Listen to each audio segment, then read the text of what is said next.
Béni soit le nom de l'Éternel. Shalom, shalom, que la grâce d'Élohim et la bénédiction de Dieu soient dans vos maisons, dans vos familles, dans votre vie au nom de Jésus-Christ. Notre enseignement d'aujourd'hui s'intitule, notre prédication a comme thème, tu es entre les mains de qui? Bien-aimé, ce thème ou bien cet enseignement a comme objectif ou comme but d'interpeller notre conscience, de vérifier ce qui se passe dans nos vies pour que nous puissions comprendre, n'est-ce pas, qu'est-ce qui se passe. Peut-être que nous sommes entre les mains de quelqu'un ou entre les mains de démons et que nous ne le savons pas. C'est pour nous aider à chercher la délivrance. Parce qu'il faudrait avoir la délivrance. Il faudrait être délivré. Bien aimé, la souffrance de beaucoup de personnes est liée parfois à cette réalité. Les gens se retrouvent entre les mains des démons sans le savoir. La difficulté que connaissent bon nombre de personnes est liée à cette histoire. La raison de la souffrance de beaucoup de personnes est liée à ce que j'aimerais parler. La Bible nous dit, avant que Jésus entra dans sa souffrance, à cette période de la souffrance, un jour avec ses disciples dans Matthieu chapitre 17, verset 22, il dira ceci à ses disciples, le Fils de l'homme sera livré entre les mains de l'ennemi. C'est ce qui est écrit. Matthieu chapitre 17, verset 22, il dit ceci, pendant qu'il parcourait Galilée, Jésus leur dit, le Fils de l'homme doit être livré entre les mains des hommes, et ils les feront mourir. Et le troisième jour, il ressuscitera. C'est-à-dire, la souffrance, la mort qu'a connu le Fils de l'homme, Christ, c'était à la période où il était entre les mains des fils des hommes. C'est-à-dire, cette période-là a, n'est-ce pas, coïncidé à sa période de souffrance. Ce n'est pas un hasard, c'est seulement parce qu'il n'était plus entre les mains de Dieu, mais il a été livré entre les mains des hommes. Bien des gens, bien de nos enfants, bien de nos familles, des membres de nos familles ou bien nous-mêmes, nous sommes parfois livrés entre les mains des hommes, entre les mains des démons sans que nous le sachions.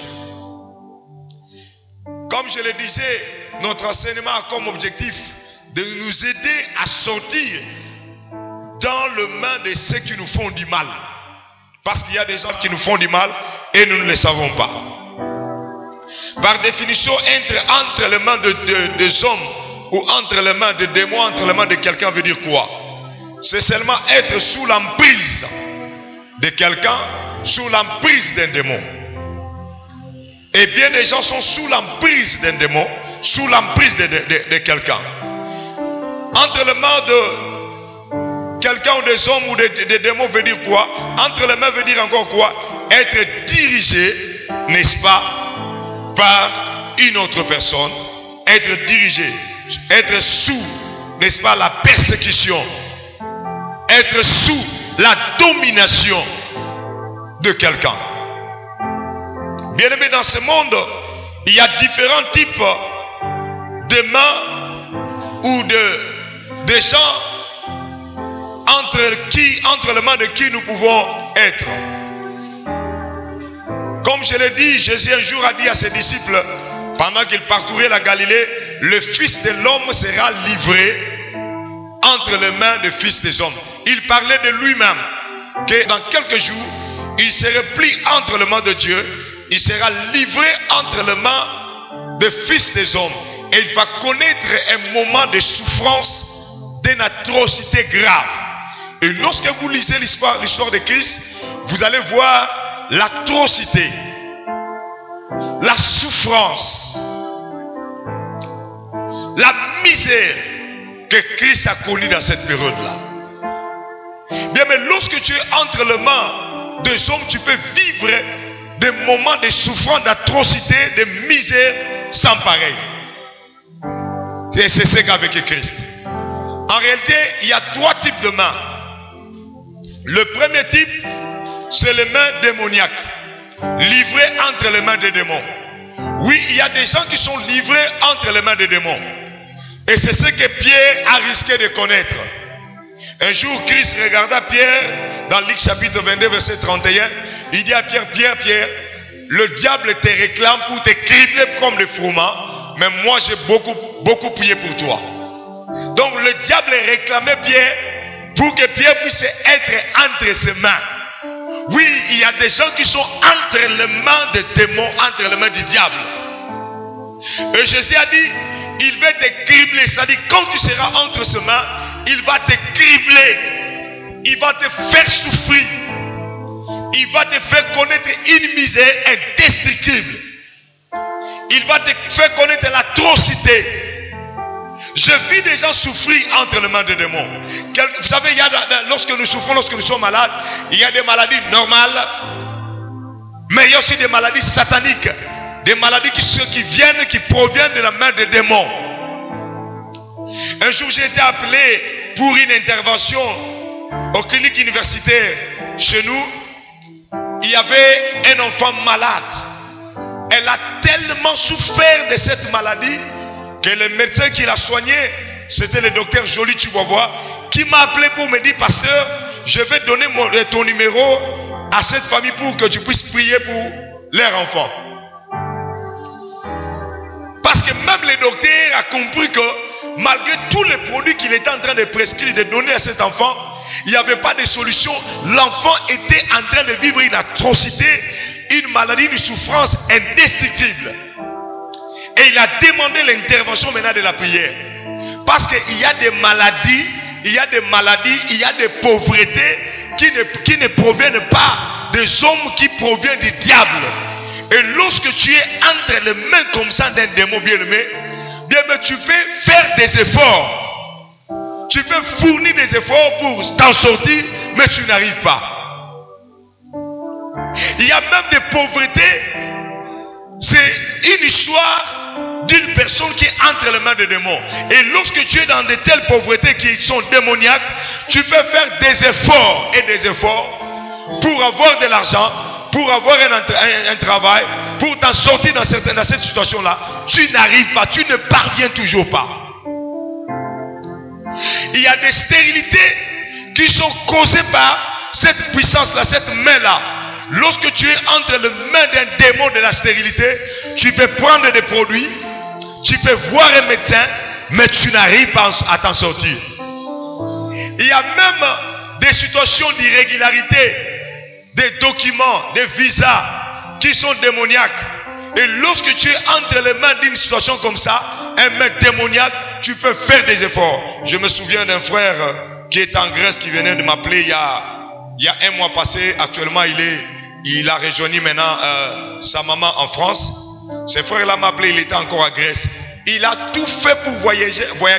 Et à chaque fois quand ça arrivait la période de voyage, il rêvait toujours la négativité. Ou bien il est dans un stade, il voulait sortir, on l'a arrêté, on l'a arraché le billet. Donc il rêvait que des choses de blocage et de blocage. Et il a fait plusieurs années, 18 ans de séparation avec sa maman. Lorsqu'il m'a appelé, nous sommes entrés en prière avec lui. Et Dieu lui a fait grâce. Au moment où je pense qu'il va suivre cette prédication, j'aimerais qu'il ajoute un amen. S'il me suit maintenant, qu'il ajoute un amen pour dire que c'est lui. Bien aimé, par grâce de Dieu, après une prière, il s'en est sorti. Bien aimé, lorsque tu es entre les mains des démons, tu vas souffrir, je te dis. Chaque étape de ta vie, ce qui est facile pour les autres sera toujours difficile pour toi. Et tu ne vas pas comprendre les choses que les autres obtiennent facilement, toi tu l'obtiendras toujours difficilement. Même un mariage que les autres obtiennent facilement, toi tu l'obtiendras toujours difficilement. Même un travail que les autres obtiennent facilement, toi tu l'obtiendras toujours difficilement. Même un $100 que les autres qui font le même travail, le même boulot comme toi, et ils l'obtiennent facilement, toi tu l'obtiendras toujours difficilement. Lorsque tu es entre les mains des démons, les choses deviennent très dures. Ça devient très pénible. Et bien, mais si tu constates des choses que je te dis, commence déjà à prier. Brise cette main-là. Demande l'intervention de Dieu. Si tu veux que nous puissions t'aider, appelle-nous, nous allons t'aider. Écris-nous par SMS, nous allons t'aider, bien-aimé. Bien-aimé, il y a des gens qui sont entre les mains des démons. La Bible dit clairement dans Luc chapitre 22 verset 31, Jésus dit à Pierre, il dit Pierre, le diable te demande Il veut que tu sois entre ses mains. Mais moi, j'ai refusé, j'ai prié. C'est seulement la prière qui peut t'aider à t'en sortir dans cette situation. Le diable a demandé Pierre. Il voulait que Pierre puisse être entre ses mains. Bien-aimé, tu es entre les mains de qui? Tu es entre les mains de quel démon? Si tu es entre les mains de démons, bien-aimé, tu vas souffrir toute ta vie. Tu feras des efforts et des efforts. Tu ne t'en sortiras pas. Il y a encore deuxièmement, il y a des gens qui sont entre les mains des hommes. Lorsqu'on est entre les mains des hommes, ce n'est pas si mauvais, mais il y a un danger. Et pour comprendre le danger, il faut seulement lire, par exemple, l'histoire de 1 Roi chapitre 6, verset 24. Lorsqu'on est entre les mains des hommes, c'est-à-dire il y a un danger. On n'est pas totalement en sécurité. Pourquoi? Parce qu'un homme peut aussi te livrer. L'exemple seulement que nous puissions tirer de l'histoire de 1 Roi chapitre 6, verset 24. Où un jour, une mère, son ami lui a demandé, donne ton fils, nous allons manger. Cette histoire est bien écrite dans la Bible. Son ami lui demande, donne ton fils, nous le mangerons aujourd'hui et demain nous allons manger mon fils. Et cette maman-là a accepté, elle a donné son enfant. Ils ont mangé l'enfant, pourquoi? Parce que c'est la maman qui a donné. Parce que cet enfant-là était entre les mains d'un homme, entre les mains de sa mère.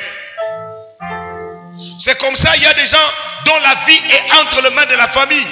La vie est entre les mains d'un directeur. La vie est entre les mains d'un monsieur, d'un mari. Bien, mais il faudrait savoir que aussi longtemps ta vie sera entre les mains de quelqu'un, il y a un danger. Parce qu'une personne peut te livrer. Tu ne connais pas bien son cœur. Le cœur de l'homme est tortueux, dit la Bible. Qui peut le connaître? Bien, mais nous nous connaissons comme ça en face, mais nous ne connaissons pas le cœur des gens. C'est pourquoi ne donnez pas ta vie entre les mains de quelqu'un. Ne fais pas totalement comme ça confiance aux gens. Combien de hommes ont été escroqués dans la vie parce qu'il a donné sa vie entre les mains d'une femme qu'il ne connaît pas un seul jour, une seule nuit.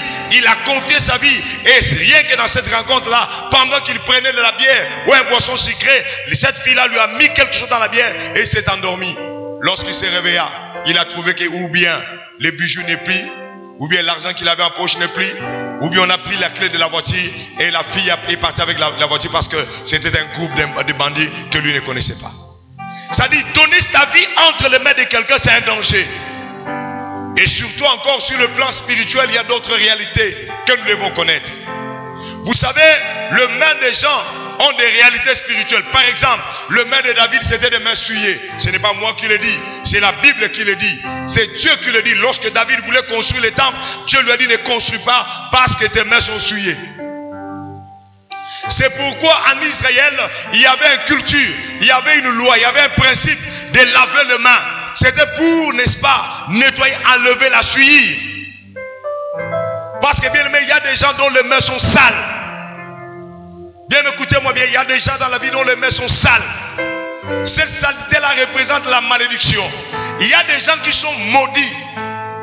Ils ont des mains maudites. La Bible dit, lorsque Joseph est arrivé dans la maison de Potiphar, Potiphar a confié ses biens entre les mains de Joseph.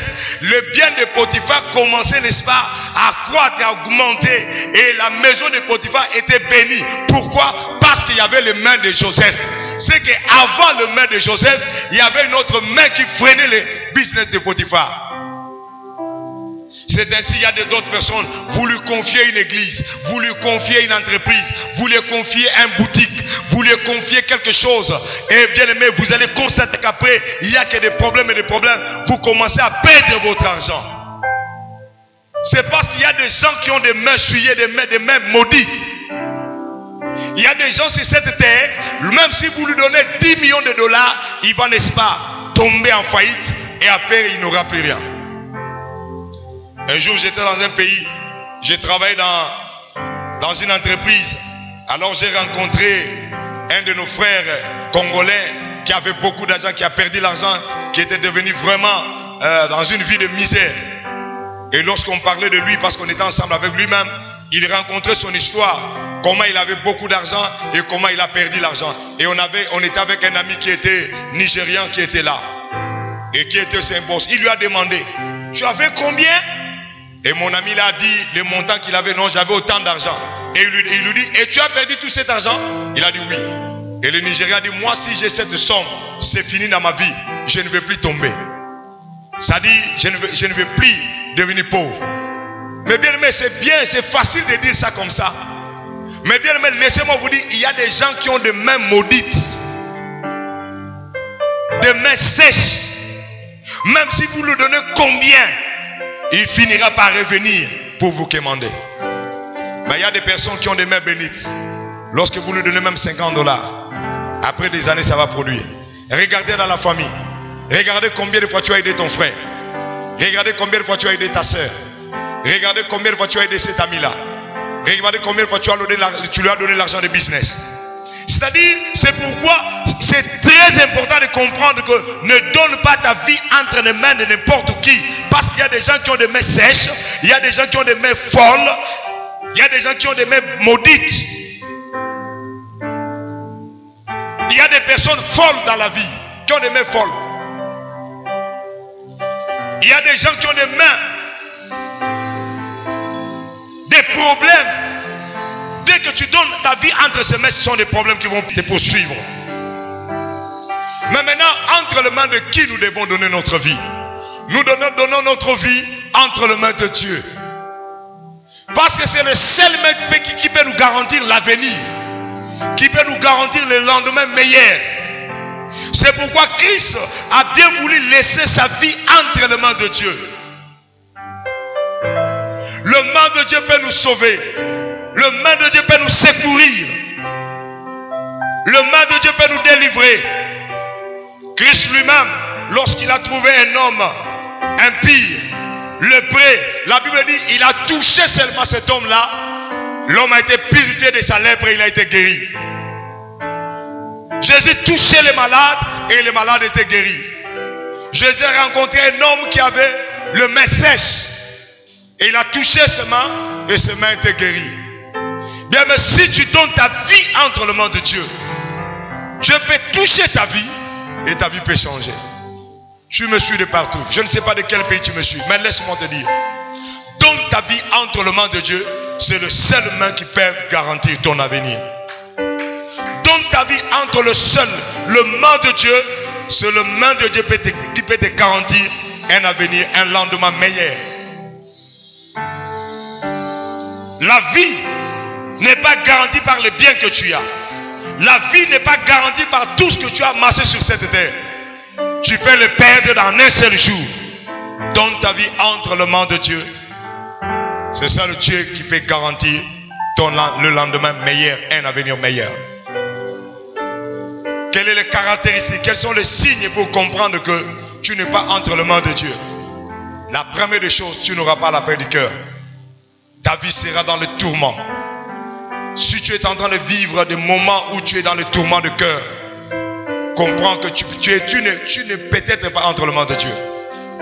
Lorsque tu réalises que tu fournis des efforts pour gagner ta vie, mais tous ces efforts-là sont nuls, cherche la main de Dieu pour intervenir dans ta vie. Lorsque tu remarques que les choses que les autres obtiennent facilement, mais toi tu l'obtiens toujours difficilement, comprends que tu es peut-être pas entre les mains de Dieu. Parce que celui qui est entre les mains des démons, ça se passe comme ça. Et si tu laisses ta vie entre les mains des hommes, bien mais un jour l'homme peut ouvrir la porte pour permettre aux démons d'entrer. Samson a donné sa vie entre les mains d'une femme. Regardez comment Samson a fini sa vie. Donne ta vie entre les mains de Dieu. Bien-aimé, avant que ça soit trop tard, sache que peut-être demain ou après-demain, Christ viendra. Demain ou après-demain, bien-aimé, tu peux mourir, tu peux perdre ta vie. Si tu meurs aujourd'hui, pour reprendre la vie, ça sera peut-être plus facile. Donne ta vie entre les mains de Dieu. Tu as donné ta vie entre les mains des hommes. Tu as donné ton avenir entre les mains des femmes, entre les mains de, je ne sais pas, des choses de ce monde. Tu as toujours été dessus. Bien, mais il est temps maintenant de donner ta vie entre les mains de Dieu et tu seras béni. Que l'Éternel te bénisse.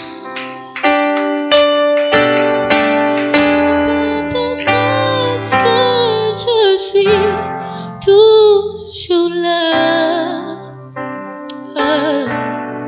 C'est par ta grâce que suis, tout change.